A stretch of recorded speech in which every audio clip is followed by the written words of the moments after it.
Hey everybody, what is up? It's Antonio. Welcome back to another episode here on Gladiator Disc Golf. I'm so excited about today's video because I'm sharing with you 5 things that I wish I had learned or that I had known when I first started playing disc golf. I started playing disc golf several years ago and it has completely changed my life in so many amazing ways and I really love it. But when I think about my journey over the last several years, I realized that there are things I wish I had known when I started playing that probably would have changed my trajectory and skill set today.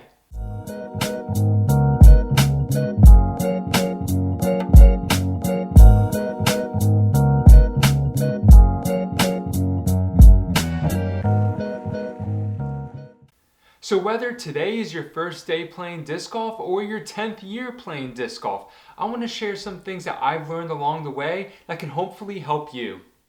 The first thing I wish I would have learned is to focus on lower body mechanics. I know it seems a little counterintuitive given that we're throwing a disc, but focusing on lower body mechanics would have made so many other things easier when it comes to throwing a disc. I wish I had taken the time to really focus on that and not just think I was doing it, but really hone in on it, because getting hip engagement, proper rotation on the heel, and just getting into a good rhythm with the X step would have made a lot of other things a whole lot easier. The second thing I wish I would have started with is a straight flying putter. Now don't get me wrong, when I started out I had a starter pack putter, 150 gram Innova AVR, and obviously like throwing that disc today it's definitely going to be straight, but when you're first starting out a disc like that isn't super straight. It's not quite overstable, but it definitely has some fade to it. Although that Innova AVR would be very straight for me today, I do wish I started with something a little less stable, mainly for putting. Why would I want something less stable for putting? Because using a straight putter, aiming at the heart of the chains, is going to improve your fundamental skills when it comes to putting. The third thing that I wish I would have done is stick with standstills for way longer. I came from an ultimate frisbee background, and so I was decently good at standstills, but I also knew how to huck a disc down the field. Now when I started playing disc golf with Matt, I was really excited to play, so you know what I did? I started using the X step. Even though I had no fundamental understanding of the X step, I started using it. And so I wish I really would have stuck with standstill throws probably for 6 to 12 months, because that would have helped with tip number 1, which was getting really comfortable with the lower body mechanics. These next 2 things are things that I'm still working on as I'm improving my form and developing my form for both backhand and forehand, but they are things that I do wish I would have learned earlier, or really when I first started playing. The fourth thing is tee pad geometry. What exactly is tee pad geometry? Well, it's basically how you line up on the tee pad to throw your disc down the fairway.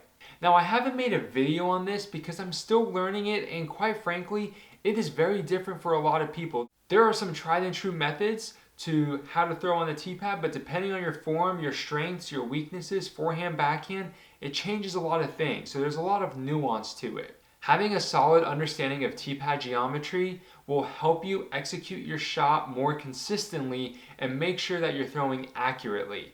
The challenge with tee pad geometry is tip number 5. I wish I would have learned the better release point for lining up my shots. So many times I was focused on my shoulder, my leading shoulder being where I was throwing, that I ended up pulling most of my throws for a really long time. If I had better understood that release point, or where the disc exits your hand, is at 10 o'clock, that would have completely changed my tee pad geometry. And so as I've been working on this for really the last year or 2 and really just trying to dial it in and get comfortable, those 2 things are starting to come together a lot better. As my release point's cleaning up, I'm better understanding tee pad geometry and really working on those things. And that's basically it. Those are 5 things I wish I would have learned or at least known about when I started playing disc golf. Does that mean that I would have become a master in 1 year? Absolutely not. But it would have been great to know some of this information, at least in little tidbits, so that I would be able to improve my form a lot quicker. So I hope you guys found this video helpful. Maybe it kind of pricked your ears to a little something that you need to learn about. Tell me in the comments below, what is one thing that you wish you would have known when you started playing? Until next time, everyone, have a great round.